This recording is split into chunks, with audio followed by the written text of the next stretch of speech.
ラティオスと心の雫2週目に向けてのポイントまとめ。ジャスパルと申します。プレゼントのラティアスのお香を受け取り忘れありませんでしょうか。おそらく本日27時59分月曜日の朝3時59分までが受け取り期限となっているんじゃないかと思いますので、本日中のお受け取りお忘れなくってことで、大変お待たせいたしました。今週もやってまいりましょう。来週どこ行く？来週はもちろんラティオスと心の雫最後の1週間となるわけなんですが、1週目に判明した要素やデータ更新によって追加されたと思わしき要素をまとめていきたいと思います。結構なボリュームがあるんですが、知っているとさらに効率よくイベントを遊べるかもしれませんので、ぜひ来週の動きに活かしてみてください。また今回かなり遅くなってしまったということで、ちょっと手抜き編集で活かせていただきますので、字幕をご利用の方は YouTube の機能をご利用いただけたらと思います。それなりには正確かと思います。またタイムスタンプはおそらくつけてあるのでご活用ください。それでは参ります。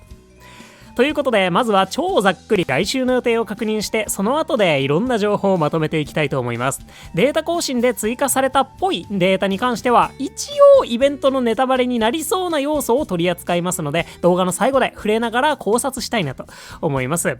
まあ普通に遊んでいても目に入ってしまう情報なので別に隠されてもないんですけど、一応サプライズっぽい追加なんじゃないかなと予想できるので、またその時が来たらネタバレ注意アラートを発令したいと思います。特に初心者の方なんかはご注意ください。それではまずは来週の予定から。来週はラティオスと心の雫第2週目となりますなるんですが、こちら追加の要素が多すぎるので、先にニュームーンデーのお話からしていこうと思います。今週の日曜日、まさしくこの動画がアップされている本日と来週の月曜日火曜日がニュームーンデーとなっております。満腹抑制機能、色違い出現確率アップ、ダークライトミュウの特別ピックアップがございます。ダークライトミュウに関してはいっぱい出てきてくれたら羽毛的に美味しいんですが、ここはほぼ完全に運となりますので、やはり注目すべきは満腹抑制機能と色違い出現確率アップになることと思います。このタイミングではラティオスたちが普段よりもさらにサブレをたくさん食べてくれる可能性があるので、リソースが十分な方はしっかりとゲットを見据えて動けるといいかもしれませんね。伝説ポケモンの満腹率の低下と重複ってするんでしょうかね。結局は運次第となるんですが、活かしていきたいところです。なお満腹抑制機能は1日1回目のリサーチのみ適用されます。このニュームーンデーの1回目のリサーチであっても、サブレ2枚による最速満腹が発生すると複数の方から連絡を頂戴しておりますが、私自身がニュームーンデーで2枚満腹を経験したことがないので、サブレがないだけなんですけど、もしねこのニュームーンデー1回目のリサーチでの2枚満腹を動画に収められた方とか、過去動画や配信でその場面が映ってるっていうのを知ってる方いたら、ぜひお教えいただけますと幸いです。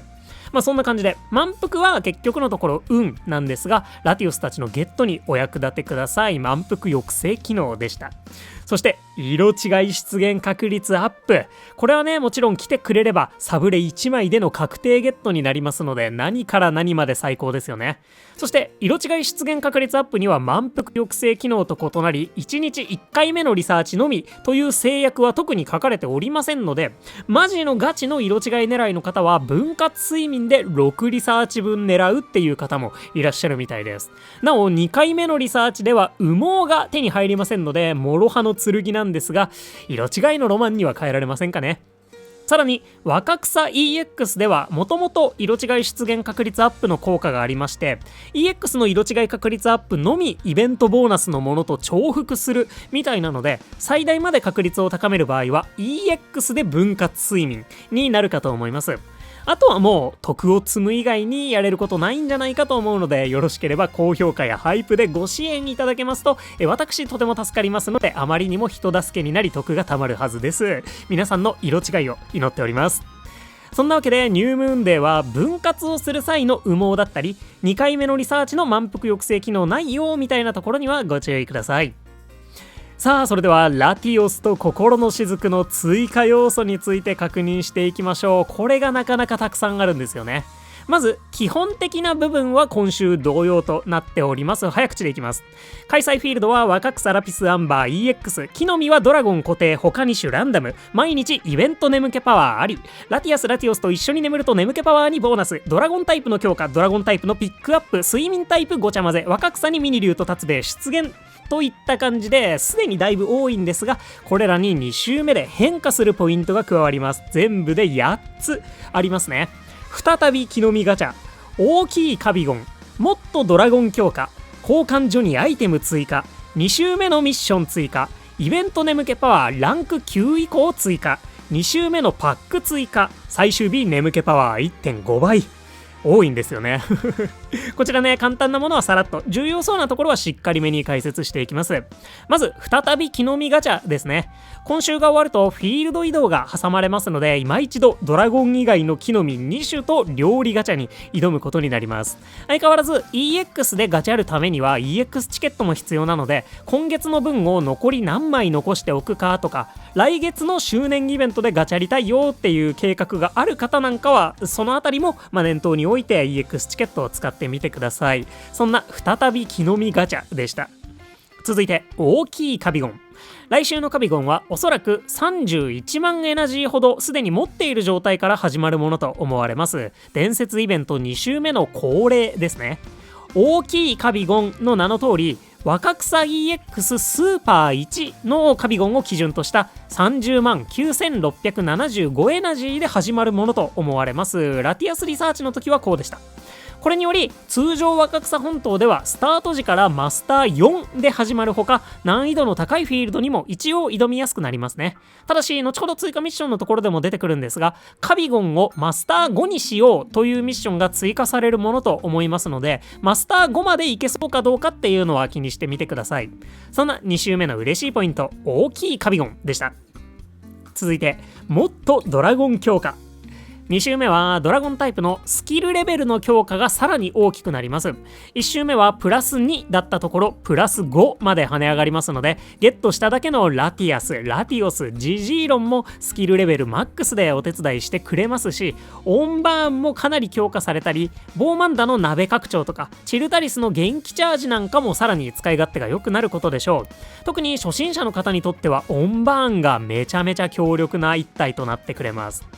これもね、ラティアスリサーチの時にあった木の実プラス1個とかもつけてくれてもよかったのではと思わないでもないんですけど、さすがに強すぎたんでしょうかね。なお1周目から引き続きドラゴンタイプの集める食材プラス1個、スキル確率 1.5 倍もあります。そんなもっとドラゴン強化でした。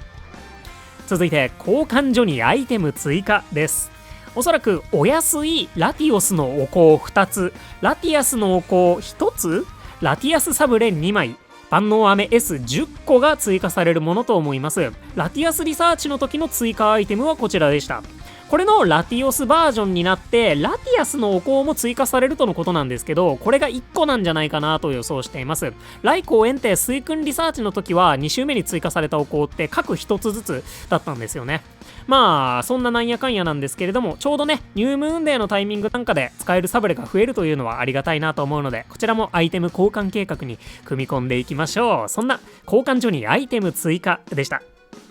さあそして羽毛の追加手段です。2周目のミッション追加です。おそらく全部で240個分の羽毛が獲得できるミッションが追加されることと思います。ラティアスリサーチの時がこんなミッション内容だったんですが、1周目の内容が全く同じだったので、このまま来るんじゃないかなと予想しています。ここにマスター5にしようがあるわけなんですが、羽毛40個はでかいので、なるべく取りこぼさないようにご注意ください。なお1周目のミッションでまだ達成していないものがあれば2周目で達成することも可能です。サブレ15枚ミッションなんかも2週間ボーナスサブレ使うだけで14枚いけるので、基本的には全て達成できるんじゃないかなと思います。そんな羽毛が240個増えそうな2周目のミッション追加でした。お次、イベント眠気パワーランク9以降追加です。2週目にはイベントランクの上限解放が行われます。クレセリアイベントの時の報酬はこんな感じでした。報酬的にはランク4のムンナのお香がラティオスの羽毛50個に変化してまして、ランク5のエスパータイプの飴 S5 つがドラゴンタイプの飴 S7 つにそれぞれ置き換わっているんですが、それ以外は一緒となっているので、ランク9以降の報酬も基本変わらずか、もしかしたら増えてるかもくらいなんじゃないかなと思います。一応前回同様であればランク11で羽毛80個、ランク15マックスで羽毛150個の合計230個が追加でゲットできるものと思われます。ランク13までであれば毎日寝ていれば誰でも達成できるものと思ってるんですが、ランク15は初心者でたどり着くのはとんでもなく難しいんじゃないかなと思います。クレセリアイベント当時の私が最終日にランク15に到達するくらいでしたね。またイベントランク15を超えて稼いだイベント眠気パワーも無駄になることはなく、クレセリアイベントの時はクレセリアの飴とダークライの飴がそれぞれ5つずつはみ出した眠気パワーに応じてもらうことができていました。なので今回はラティアスとラティオスの飴になるでしょうかね。そのクレセリアイベントの時はランク15以降は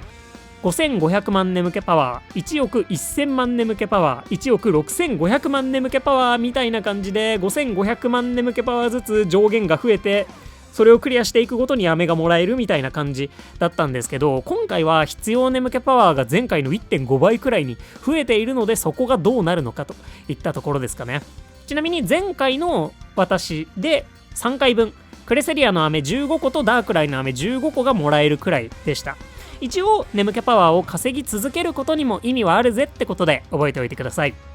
そんな感じでイベント眠気パワーランク9以降の解放でもうちょっと羽毛とかもらえそうですし、ランク13の解放では何かが起こりそうですし、ランク15より先も稼いだ分に応じて飴が手に入るかもしれません。そんなイベント眠気パワーランク9以降追加でした。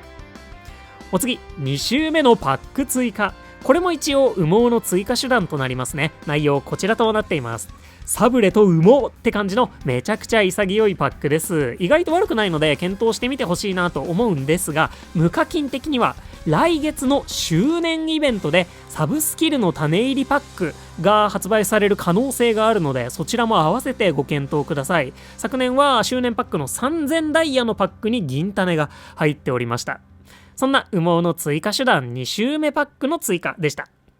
さあ追加の要素ラストは最終日眠気パワー 1.5 倍です。2週目の日曜日は眠気パワーが 1.5 倍になります。この 1.5 倍システムの都合なのか、ラティアス・ラティオスと一緒に眠った時の 1.3 倍ボーナスと重複しません。眠気パワーのボーナスは重複しません。最も倍率の高い 1.5 倍のみ適用されます。ってことで最終日はラティアスたちを編成する意味が薄くなります。翌朝月曜日にもスキルレベルのボーナスなんかはなくなってますので、最終日は寝る時の編成多少ねご注意いただけたらと思います。そんな最終日眠気パワー 1.5 倍でした。ということで駆け足で来たわけなんですけれども、なかなか追加の要素たくさんありますので、意外とね頭からすっぽ抜けちゃうことってちょいちょいあるんじゃないかと思うので、ふんわり覚えておいていただけたらと思います。さあそれではここからは1週目に判明した要素や2週目で気にしておいてほしい要素についてお話ししていきたいと思います。それがこちら、ラティオスたちの同時出現について、ラティオスたちの最速満腹について、絆の力の解放について、考察データ更新の話について、こちら順番にお話ししていきます。まずラティオスたちの同時出現について、こちら現在まで確認されておりません。もしね同時出現あったよという方はぜひご一報いただけたらと思うんですけれども、この同時出現に関してなんですが、伝説のポケモンは1回のリサーチで1匹しか出現しないという仕様があるみたいです。あるみたいというのは公式に明言されたというわけではなく、そういう事象が一度も報告されていないという感じですね。ポケモンスリープ初の伝説ポケモンであるライコーの頃からそうでした。ライコーが2匹同時に画面の中に出現したことはないですし、ライコーとエンテイが一緒に出現したこともないんですよね。しかしラティアス・ラティオスならあるいはと思ってはいたんですが、残念ながら同時に出現したという報告現在まで上がっていないみたいです。つまりお香でラティアスを呼び出した場合、それ以外の伝説ポケモンが出現しなくなるということでもあるかなと思います。これが結構罠で、2週目にはお安いラティオス・ラティアスのお香も追加されるんですけど、片方を使ってしまうともう片方が出現しないということになってしまうと思うので、例えばどちらか一方の厳選を限界までやりたいという場合はそちらご注意ください。なお特別ピックアップの幻のポケモンであるダークライやミュウとクレセリアとかラティアスとかが一緒に出現したっていうのはあるみたいなので、幻のポケモンとのツーショットであれば収めることができるかもしれませんね。やっぱりポケモンの世界観的に伝説のポケモンが何匹も同時に出現するっていうのは今後もないんじゃないかなと思うんですけど、同じポケモンじゃなくて別の伝説のポケモンとなら一緒に出現してもよくないって個人的には思うので、今後ね何かしらシステムに変更が入ってくれることを願っておきたいなと思います。ってことで伝説のポケモンは相変わらず一度のリサーチで最大1匹までしか出現しないっぽいぜというお話でした。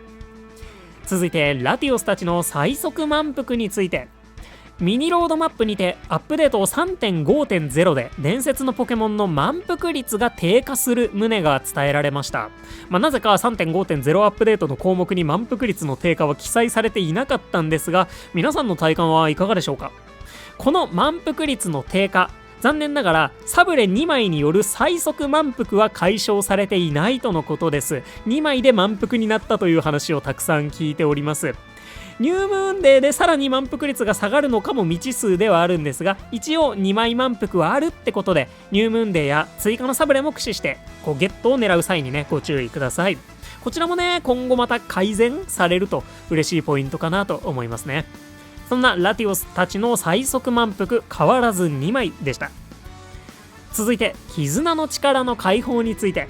こちらイベントを進めると絆の力が解放されるかもとのことだったんですが、未だに解放はされてませんね。私の予想ではイベント眠気パワーランク13達成かイベント終了後に解放するものと思っています。おそらく月曜日にはランク13達成者が現れるものと思うので、情報が出てくるんじゃないかなと思ってます。でですね、現在絆の力解放前のラティアスの癒しの波動とラティオスの流星群はメタモンやバリアードのスキルコピーでコピーの対象に選ばれないということが確認されています。選ばれた上で失敗するわけじゃなくて、そもそも対象に選ばれないみたいなんですよね。これが絆の力解放後に対象になるのかどうかっていうのが個人的には注目ポイントとなっています。現在は対象に選ばれないことを生かして他の2匹のスキルを狙ってコピーするなんていうことも比較的容易なので、スキルコピーを育成されている方はうまく使えそうであれば狙ってみてください。そして絆の力解放後にスキルコピーできるのか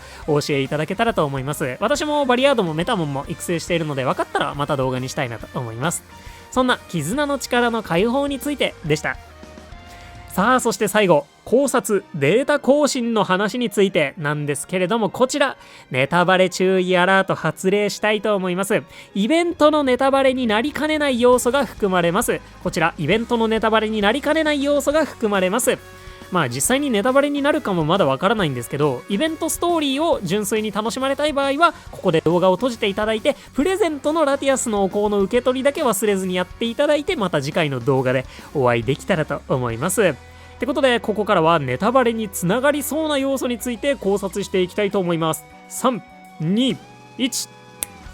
それでは参りましょう。このねデータ追加ちょっと重要な気がしてます。ということで、木曜日のデータ更新にて新たなデータが追加されました。それがおそらくラティアス・ラティオスの寝顔かと思われます。データ更新前までは3つしか表示されていなかった寝顔、データ追加後は4つになってるんですよね。しかもラティアス・ラティオスどちらともに4つ目が追加されているということで、これはさすがにイベントで何かしら見られるものと思っています。ってことで、考えられそうなことをいくつか考察してみたいと思います。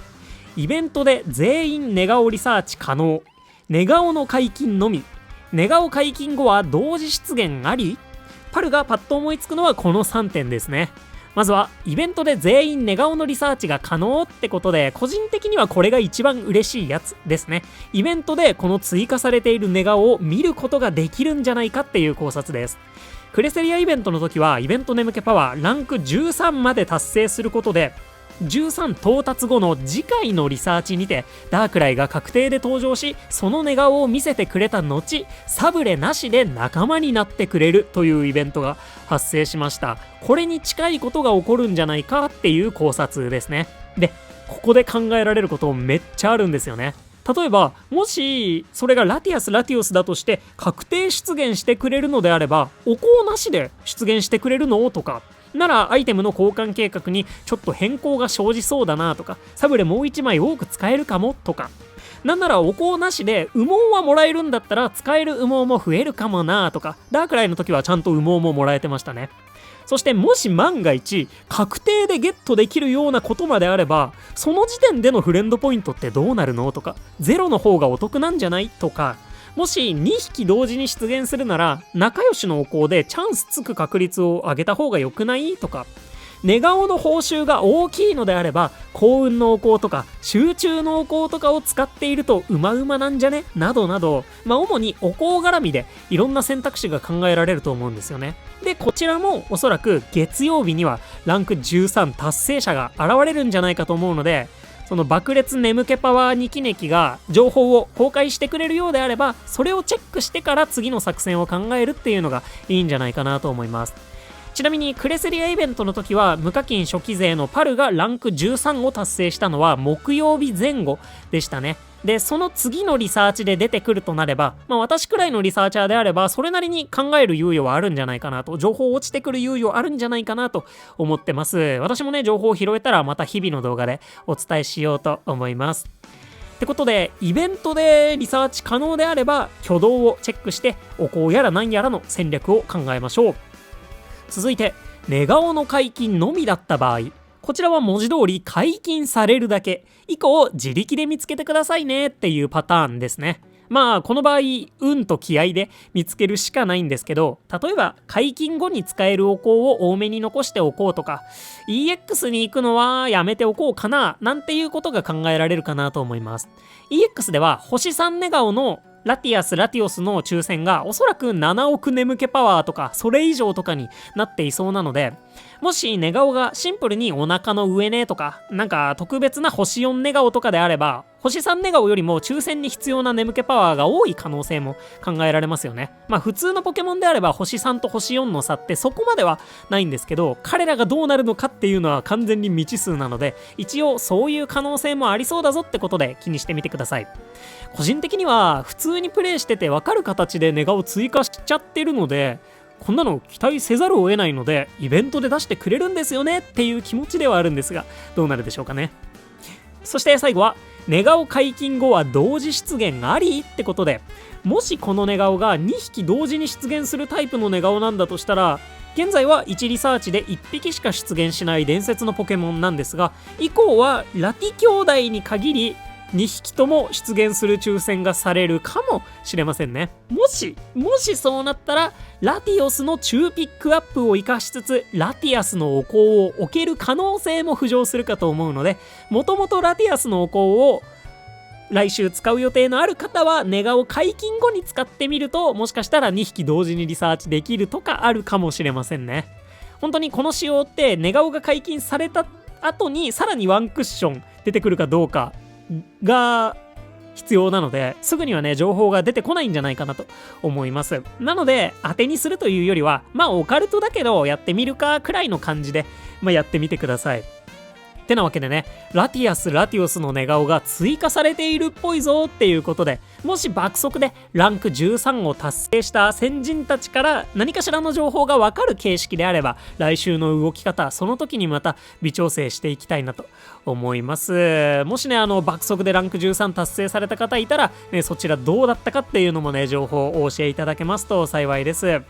まだまだね謎なことは多いんですけど、なんとなく動き方の想定だったり心構えはしておけるといいのかなと思います。これどうなんでしょうね。ラティアス・ラティオスは星4寝顔が追加されてそうなんですけど、ライコーたちも寝顔増えてたりとかするんでしょうかね。もうシンプルに伝説のポケモンたちもみんなお腹の上ね解禁しますよとかだったりしますか。それだと雪の王とガチゴラスが急にかわいそうになってくるんですけど、ダークライとかミュウとかもどうなるんでしょうかね。それもねニュームーンデーでちょっとわかるかもしれませんね。ということで、非常に長くなったわけなんですけれども、とりあえず大きいカビゴンから始まってランク9以降が解禁されてなんやかんや起こりそうだぞってことで、最後の1週間悔いなくイベント楽しんでいただけたらなと思います。そんなラティオスと心の雫2週目に向けてのポイントまとめでした。皆さんが2週目で意識していることや私が理解していなさそうな情報をお持ちであればぜひともお教えいただけますと幸いです。まずはニュームーンで色違いとの出会いがありますことを願っております。それではここまでご視聴いただきまして誠にありがとうございました。お相手パルでした。よろしければグッドやハイプで人助けにご協力いただけますと幸いです。大変遅くなりました。それでは明日以降の皆さんからの嬉しい報告をお待ちしております。来週も元気にいってらっしゃい。またね、バイバイ。おやすみなさーい。